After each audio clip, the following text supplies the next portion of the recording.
पाकिस्तानी ये लोग बोल रहे हैं कि हम पाकिस्तानी इधर बम लगाने को आए। वो पाकिस्तानी बोल रहा मेरे को। नहीं, आपको क्या प्रूफ है? मेरे दादा इंडियन आर्मी में थे, आपको पता है, सूबेदार थे वो।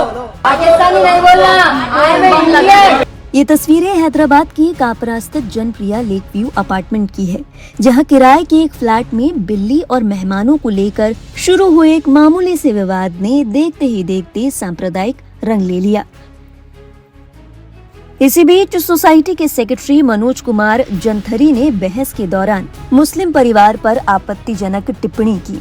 उन्होंने मुस्लिम युवक नदीम अहमद को पाकिस्तानी और अवैध नागरिकता कह डाला। पाकिस्तानी एक मिनट, वीडियो ले। आप कैसा बोलते हैं?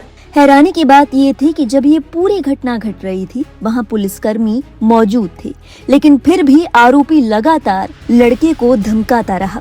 इस मामले को लेकर तमाम बातें कही जा रही है, लेकिन असल में मामला क्या था आपको बताएंगे, लेकिन उससे पहले आप ये पूरा वीडियो देखिए।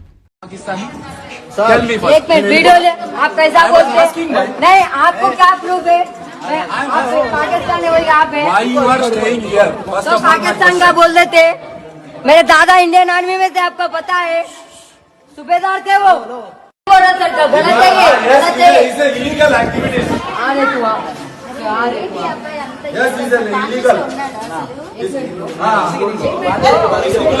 ये लोग बोल रहे हैं कि हम पाकिस्तानी इधर बम लगाने को आए बिकॉज ये जो घर है वो पुलिस स्टेशन का है। हाँ, क्या मुसलमानों का है? पाकिस्तानी है बिकॉज ऑफ वो मुसलमान। पाकिस्तानी बोल रहा मेरे को। वो जा रहा है वो वाला। पाकिस्तानी नहीं बोलना। I am Indian. I am Indian. Police कुछ नहीं कर रही, पुलिस कुछ भी नहीं कर रही, यहाँ पे पुलिस कुछ भी नहीं कर रही, पुलिस के हाथ में कुछ भी नहीं है। जो जिधर कम लोग हैं उधर पुलिस भी दबाने को देख रहा। पुलिस राइट है रॉन्ग है इससे कुछ भी इन्वॉल्वमेंट नहीं ले पुलिस रहा। के सामने कर रहे हैं वो सब। हाँ, पुलिस के सामने एक लेडी के ऊपर आ रहे। लेडीज के ऊपर पुलिस के सामने आ रहे हम लोग। लेडीज के ऊपर आ रहे। हाँ, पाकिस्तान बोल रहा है। सोशल मीडिया पर इस वीडियो के वायरल होने के बाद लोगों का गुस्सा भड़क उठा। इस मामले में कानूनी कार्रवाई की मांग तेज हो गई।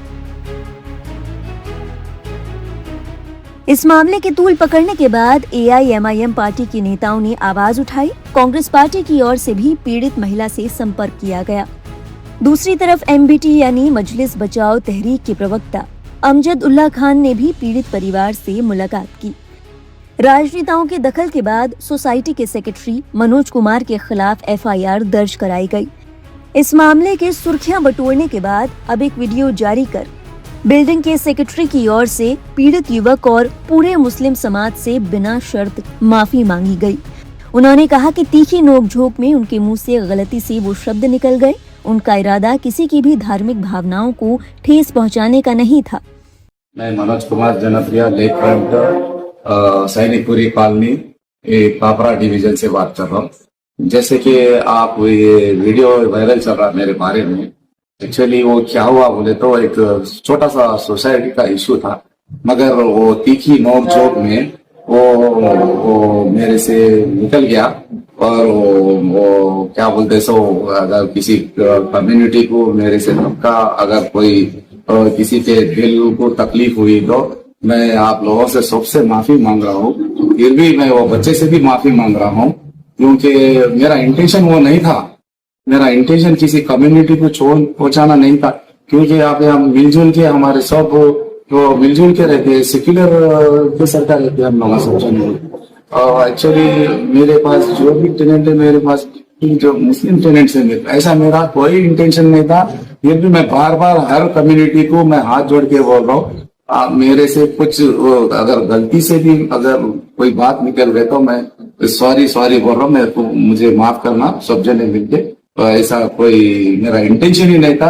अनकंडीशनली मैं माफी मांग रहा हूँ, बस। इसे और इससे ज्यादा मैं कुछ नहीं कर रहा हूँ। मैं अनकंडीशनली हर एक कम्युनिटी से माफी मांग रहा हूँ। नमस्ते, सवालकम, धन्यवाद। हालांकि बिल्डिंग सेक्रेटरी के माफी मांगने के बाद भी लोगों का गुस्सा शांत होता नजर नहीं आ रहा। बहुत से लोगों ने कहा कि ये माफी केवल इसीलिए है क्योंकि FIR दर्ज हो चुकी है। शख्स पर सख्त कार्रवाई होनी चाहिए ताकि ये मामला आगे के लिए भी नजीर साबित हो सके। इसी कड़ी में एक यूजर ने लिखा, मुसलमानों को ऐसे काम करने वालों के खिलाफ कानूनी कार्रवाई जारी रखनी चाहिए। कानूनी रिकॉर्ड जरूरी है। एक और यूजर ने कहा, माफी मंजूर नहीं है, वो सिर्फ इसलिए माफी मांग रहा है क्योंकि किसी ने उसका वीडियो रिकॉर्ड कर लिया और अब वो वायरल हो गया। इस वीडियो में जिस लड़के ने सेक्रेटरी को करारा जवाब दिया, उसे लेकर भी सोशल मीडिया पर खूब चर्चाएं हो रही हैं। लोग लड़के की हिम्मत की तारीफ कर रहे हैं। एक यूजर ने कहा, लड़के में हिम्मत थी, शाबाश शेर। यूजर ने सेक्रेटरी के लिए कहा कि तुम्हारी नफरत कभी भी हैदराबाद को खत्म नहीं कर सकती। एक और यूजर ने कहा, ऐसा कुछ भी नहीं करना चाहिए जिसके लिए बाद में माफी मांगनी पड़े। स्वार्थी नेताओं द्वारा बुने गए नफरत के चक्रव्यूह से हम जितनी जल्दी बाहर निकलें उतना ही हमारे लिए अच्छा है। आखिरकार हमने एक दूसरे के साथ ही तो रहना है। नेता तो अपने महलों और आलीशान घरों में आराम से रह रहे हैं। वीडियो के सोशल मीडिया पर वायरल होने के बाद ऐसे तमाम तरह के कमेंट्स लोगों की ओर से किए जा रहे हैं। आइए अब आपको बताते हैं कि आखिर पूरा मामला क्या था। दरअसल इस बिल्डिंग के अपार्टमेंट में रहने वाली एक महिला जिनका नाम शेख नसीमा है, वो यहाँ किराए पे रहती हैं। उनके दोनों बेटे दिल्ली में काम किया करते हैं।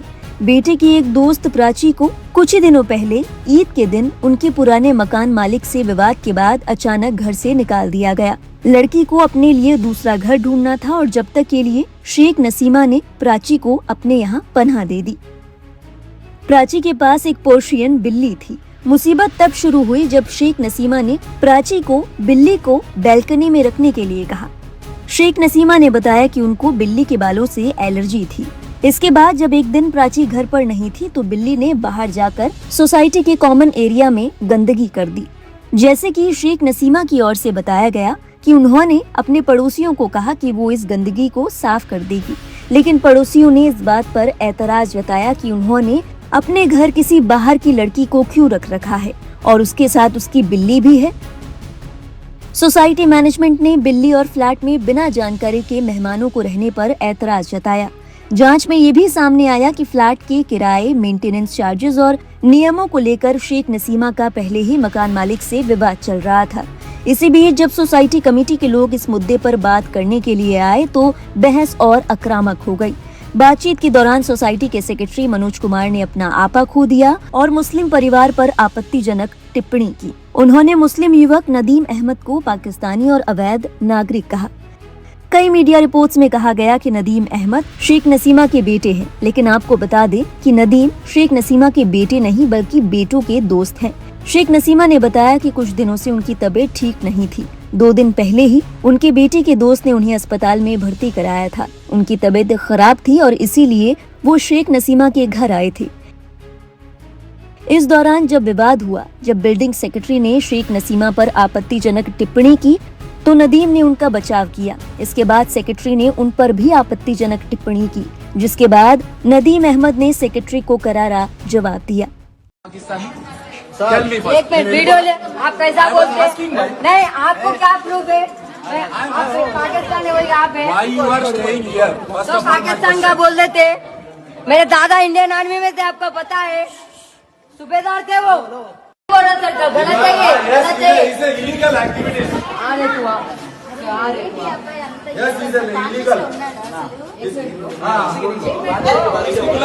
ये लोग बोल रहे हैं कि हम पाकिस्तानी इधर बम लगाने को आए बिकॉज ये जो घर है वो पुलिस स्टेशन का है। हाँ, क्या मुसलमानों का है। बहरहाल इस पूरे मामले को जानने के बाद आपके जहन में क्या ख्याल आया? आपके हिसाब से विवाद को बढ़ता देख सेक्रेटरी की ओर से मांगी गई माफी कितनी जायज है? क्या आपको लगता है कि माफी मांगे जाने के बावजूद उन पर कार्रवाई की जरूरत है या फिर इस मामले को अब खत्म कर देना चाहिए? अपने विचार हमारे साथ साझा कीजिएगा कमेंट सेक्शन में। आपके कमेंट्स का इंतजार रहेगा। आगे की बात आपसे वहीं करेंगे। देश और दुनिया की बाकी अहम खबरों के लिए आप देखते रहिए लाइव हिंदुस्तान।